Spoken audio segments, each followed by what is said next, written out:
दोस्तों साथियों, एक नए दंपति की ये घटना है। और सबसे बड़ी बात यह है कि आज लड़कियों औरतों की दादागिरी चरम पर है। इसकी एक ये वानगी है। और उस व्यक्ति ने, जिस लड़की हम घटना लेकर के आए हैं, उस लड़के का नाम था पवन। पवन ने मोदी योगी से गुहार लगाई। उन्होंने कहा, लड़की बहुत बचा ली और लड़कों को भी तो बचाओ। ये उसके बोल थे। आप फिर से सुने, लड़की बहुत बचा ली, यानी लड़कियों को तो बहुत बचा लिया, अब लड़कों को भी तो बचाओ। यह बात उसने अपने सुसाइड नोट में लिखा।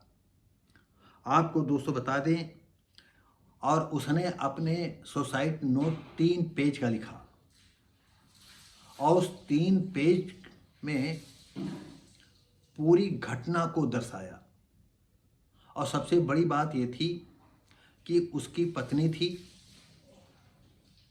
और पत्नी का जो है 2 मुसलमान लड़कों ने ब्रेन वॉश किया था।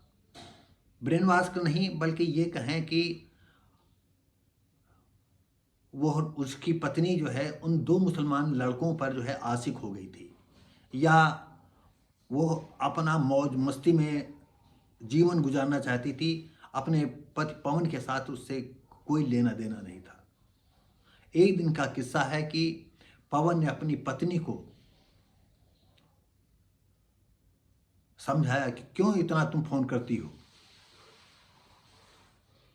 इसी पर पत्नी इतना जो है मुखर हो चुकी थी, इतना बदतमीज हो चुकी थी, उसने तुरंत ही तमाम तरह की गालियां दी। और इसके बाद आपको और बता दें कि सरफराज और साहिल 2 ऐसे मुसलमान लड़के थे जो उसके किसी न किसी तरह से इनकी दोस्ती हुई होगी पवन से, और वो घर जाने लगे। और घर जाते जाते जो है उसकी पत्नी से जो है इश्क लड़ा बैठे। और पत्नी जी जान से जो है इनके ऊपर आशिक हो गई। और हुआ ये कि पत्नी बार बार बताती होगी कि इनको पैसे की ज़रूरत है, तो 30,000 रुपया भी उनसे ठग लिया। छोटी पूंजी का आदमी 30,000 रुपये बहुत होता है। जिसके पास लाखों करोड़ों की बात है उनके लिए तो 30,000 की कोई बात नहीं, लेकिन एक साधारण आदमी 30,000 कैसे कमाता है, ये गरीब आदमी समझ सकता है। और दोस्तों, उसने एक वीडियो बनाया 6 मिनट का, एक बनाया 2.5 मिनट का, और उस वीडियो में भी फांसी का फंदा एकदम रेडी कर रखा था, बस उसको झूलना था। और ये कहते कहते जो है पूरी कहानी 3 पेज के पन्नों पर लिखी उसने। और मोदी योगी से गुहार लगाई, लड़की तो बहुत बचा ली, अब लड़कों को भी तो बचाओ। आप सोचे कि ये शब्द कितने दिल की गहराइयों से उसने कहा होगा, कितने मजबूर युवकों आदमियों के दर्द को समेट करके वो बोला होगा, और कैसे अपनी जिंदगी को समाप्त करने के पहले गुहार लगाई होगी। आप सोचिएगा कि आपका दिल फट जाएगा। और मरने के पहले उसने लिखा था सुसाइड नोट में, अगर न्यायालय में दम है, या कानून में दम है, या कानून में सही इंसाफ करने की क्षमता है, तो इनको बख्शा नहीं जाना चाहिए। सरफराज, साहिल और पत्नी को संबोधित किया। उसने कहा कि मैं पत्नी को बहुत प्यार करता था, लेकिन पत्नी ने मुझे ऐसा ऐसे मेरे जिगर को, ऐसे मेरे दिल को चिथड़े कर दिए हैं कि मैं इसका बयान नहीं कर सकता हूँ। इसी पर उसने जो है मोदी योगी से गुहार लगाई कि लड़की तो आपने बहुत बचा ली, अब लड़कों को भी तो बचाइए। और ये कह करके वो फंदे से झूल जाता है। दोस्तों साथियों, आपको बताएं कि इस तरह की अब घटनाएं आम हो गई हैं और आम होती रहेंगी। और प्रशासन में जो है कानून लड़कियों के पक्ष में है, और लड़कियां जो है इस कानून का गलत फ़ायदा लेती रहेंगी। और सबसे बड़ी बात यह है कि हर लड़की इस तरह की नहीं है। तमाम लड़कियां क्रूर स्वभाव वाले परिवार से दुखी रहती हैं, वो भी सुसाइड करती हैं। इसके पहले भी हमने एक वीडियो बनाया है, हो सकता है आपने कभी देखा हो, तो आप उसको समझे मेरे इस, आज हम पूरी तरह से इस लड़के के दर्द के साथ अपने शब्दों को बयां कर रहे हैं कि कैसे वो अपनी पत्नी की बेवफाई को कैसे झेलता होगा, कैसे सहन करता होगा। क्योंकि अपने यहाँ का ऐसा कल्चर नहीं है कि पति हो और पत्नी जो है कहीं टांग उठाए दूसरी जगह जाए, किसी से मौज मस्ती ले, ये उसे बर्दाश्त नहीं हो सकता। लेकिन ये सब बर्दाश्त करता रहा, और बर्दाश्त करने के बाद पत्नी फिर भी जो है वो प्यार से समझाता था, क्योंकि उसने कहा है मैं पत्नी को बहुत प्यार करता था, मैं बहुत प्यार करता हूँ। यानी मरते दम तक उसने ये संकेत दिया कि मैं पत्नी को बहुत प्यार करता हूँ। लेकिन पत्नी ऐसी डायन निकली, ऐसी राशि पर्वत की निकली कि उसने अपने जो है इन मुसलमान प्रेमियों के साथ मिल करके इनको इतना तड़पाया, इतना परेशान किया कि मरने पर मजबूर कर दिया। तो दोस्तों साथियों, आइए हम दो शब्दों में देखते हैं।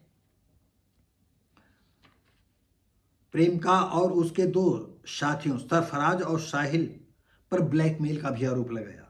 गाजियाबाद लोनी बद्धला निवासी पवन आत्महत्या के पहले 3 पन्नों का सुसाइड नोट लिखा और 6 मिनट और 2.5 मिनट का उन्होंने वीडियो वायरल किया, और उस वीडियो में फांसी के फंदे को भी दिखाया कि ये फांसी का फंदा तैयार है और इसी फांसी के फंदे पर हमको जो है आज आखिरी सांस लेनी है। मोदी योगी से गुहार लगाई, हो सके तो इंसाफ दिलाना, दुनिया में कहीं कानून है, न्यायालय है तो मुझे इंसाफ दिलाइएगा। मुझे सरफराज ने ब्लैकमेल किया है, मेरे पास फांसी के अलावा अब कोई रास्ता नहीं बचा है। मेरी मौत की जिम्मेदार लड़की यानी अपनी पत्नी की तरफ संकेत किया, और सरफराज और साहिल को बताया कि यही मेरी मौत के जिम्मेदार हैं। इनको सख्त सजा दिलाना मेरे बस में और कुछ नहीं है। मैं जी नहीं सकता अब ऐसी स्थितियों में, मैं अंदर से पूरी तरह टूट गया हूँ। और स्वाभाविक है, जिसकी पत्नी जो है दूसरी जगह टांग उठाती हो, दूसरे से इस तरह से मौज मस्ती लेती हो, तो पति कैसे जिंदा रह सकता है? या तो उसको मार डाले या खुद मर जाए। तो उसने जो है पत्नी को प्यार करता था, उसने अपने को ही समाप्त कर लिया। मैं गलत नहीं हूं, मैंने सिर्फ लड़की को फोन करने को मना किया था। मैंने अपनी पत्नी को सिर्फ फोन करने के लिए मना किया था। क्यों इतना फोन में बिजी रहती हो? बताइए। इसके बावजूद पत्नी जो है कितनी कुलक्षणी निकली कि वो तो बिल्कुल बेहया हो गई थी। ये तो इसने तो वेश्याओं के जो है के कान काट दिए। बस क्या था, लड़की के गाली गलौज ने भरपूर किया। भाई वो डरते तो थी नहीं, क्योंकि वो जो दो मुसलमान लड़के थे वो हिम्मत बंधाए होंगे। भाई उसकी क्या इतनी हिम्मत होगी? और वक्त आता होगा तो सरफराज और साहिल आते होंगे चाकू लेकर के, ये करके पिस्तौल लेकर के उसको धमकाते होंगे। बेचारा वो क्या करता आखिर? वो रात दिन सो नहीं पाता था। मैं फिर अपने वो कहता मैं बहुत गलत इंसान हूँ जो लड़की की बात करने को मना कर, अब मुझे जीने का हक नहीं है। उसने कहा मैं गलत हूँ जो लड़की अरे करती थी फोन करने देते, भाई दूसरे से संबंध बनाती है ये तो बनाने देते, क्योंकि मैं तो उसे प्यार करता था। अब बताइए कि काश कानून की आत्मा जागती और ऐसी लड़की और ऐसे लड़कों को जो है वो सबक सिखाए। लेकिन क्या बताएं, ये देश ऐसा है कि हम कुछ नहीं कह सकते इस विषय में। मैंने अपनी माँ के दूध कर्ज अपनी यहाँ तक कि सोचा कि माँ बाप ने किस तरह से पाला पोसा होगा, और अपने दुख में बताया कि मैं माँ के दूध का कर्ज नहीं अदा कर पाया, माँ मुझे माफ करना। न पिता का फर्ज अदा पितृ ऋण से अदा हुआ, न माता के ऋण से अदा हो पाया। और बीच जिंदगी में जो है बीच डगर में अपने बुढ़ापे के जो बताते हैं कि बच्चे पलेंगे तो बुढ़ापे में साथ देंगे, लेकिन वो भी मैं नहीं कर सका। मैं इतना कुलंगार हूँ, अपने माँ बाप के बुढ़ापे में ऐसे ही जीने के लिए छोड़े जा रहा हूँ। कितना पश्चाताप किया होगा, कितना उसने दुख झेला होगा अंदर से। पत्नी, काश ऐसी पत्नी को कौन सी मौत हो आप लोग कमेंट करके बताएं कि ऐसी पत्नी के लिए कौन सी सज़ा होनी चाहिए। मैंने लड़की से सच्चा प्यार किया था, परंतु उसने कभी प्यार मुझे नहीं किया, वो मैं अब समझ रहा हूँ। मुझसे सरफराज ने ब्लैकमेल करके 30,000 रुपये, मैंने पहले भी बताया था, और जान से मारने की लगातार धमकी देता रहता था।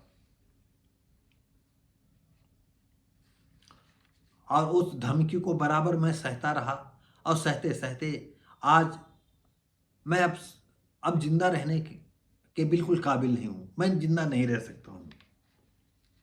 पिता राकेश कुमार की तहरीर पर सरकार साहिल और सरफराज के खिलाफ रिपोर्ट दर्ज की है, और उसके पत्नी के खिलाफ। एसीपी लोनी सिद्धार्थ गौतम ने बताया कि रिपोर्ट आई है, आगे की कार्रवाई की जाएगी। काश ऐसे में पुलिस वाले भी जो है, हमें वो लाल कृष्ण आडवाणी की बात आती, बहुत साल पहले उन्होंने कहा था कि जो इस तरह के कुलंगार हैं, ऐसे, एक तो उन्होंने रेपिस्ट को संकेत किया था, यहाँ तो लड़की ने खुद अपनी टांगे जो है उठाने के लिए उनको उत्साहित किया होगा। तो ऐसी लड़कियों को जो है, या ऐसे लड़कों को जो है, उनको बधिया कर देना चाहिए।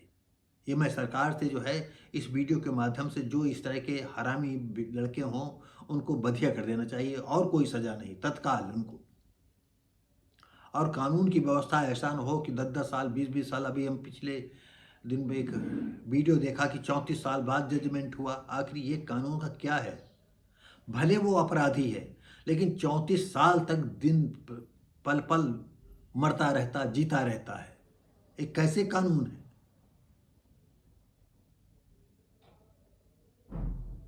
देश हर तरफ तो दौड़ रहा है, अर्थव्यवस्था में हम चौथे नंबर पर पहुंच गए हैं, लेकिन क्या वाकई हम हर क्षेत्र में चौथे नंबर पर हैं? जनसंख्या इतनी भीषण बढ़ गई है कि हजारों लोग रोज डेली मर रहे हैं रोडों पर, बीमारी से अलग मर रहे हैं, ऐसे मर रहे हैं। लेकिन जनसंख्या जो है उससे 2 गुना ज़्यादा बढ़ती जा रही है, और सरकार जो है ऐसे गाल बजा रही है कि हम क्या बताएं। फैमिली प्लानिंग के सिलसिले में वो 2 बच्चे के लेकर के आ रही है कि कानून बनाएगी, 2 बच्चे होने चाहिए। मैं सरकार से इस वीडियो के माध्यम से कहता हूं कि पति पत्नी के बीच में 1 बच्चा होना चाहिए। अगर लड़का लड़की के अनुपात में अंतर है, लड़कियां कम है, तो पहली लड़की के बाद अगर किसी पति पत्नी के पहला बच्चा लड़की होती है तो उसको 1 बच्चे की छूट होनी चाहिए। फिर दोबारा अगर लड़की हो जाती है तो बस फिनिश। और जब ये अंतर खत्म हो जाए, ये प्रतिशत खत्म हो जाए, तो परिवार नियोजन का पूरी सख्ती से पालन होना चाहिए, जैसे चाइना ने किया।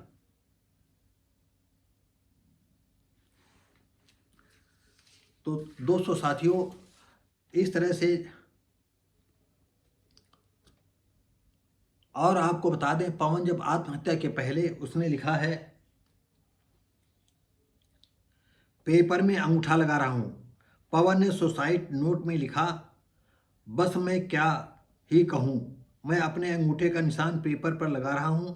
आज मैं हार गया हूं, इसलिए मुझे ऐसा कदम उठाना पड़ रहा है। बस सरफराज और साहिल को सजा देना। रोता रहा, अपने गाल पर चांटे मारे। यानी उसने जो अपनी पत्नी को इतना प्यार किया था, या लड़की को इतना प्यार किया था, इस गलती पर अपने उसने चांटे मारे। पवन 24 साल की उम्र का था। सोशल मीडिया पर 2 वीडियो वायरल हुई, एक करीब 6 मिनट की और दूसरी करीब 2.5 मिनट की थी। दोनों वीडियो में पवन रो रहा है, खुद को चांटा मारते हुए भी नजर आ रहा है। पवन ने पंखे पर लटके हुए फंदे को भी दिखाया। एसीपी लोनी सिद्धार्थ गौतम ने बताया, पवन के पिता राकेश कुमार की शिकायत पर सरफरोज व साहिल के खिलाफ रिपोर्ट दर्ज कर ली गई है। तो दोस्तों साथियों, ये वीडियो कैसा लगा? हम उम्मीद करते हैं कि अच्छा लगा होगा। तो साथियों, लाइक शेयर कमेंट करें, सब्सक्राइब करें, बेल आइकन दबाएं। हम मिलेंगे आपको अगली वीडियो में।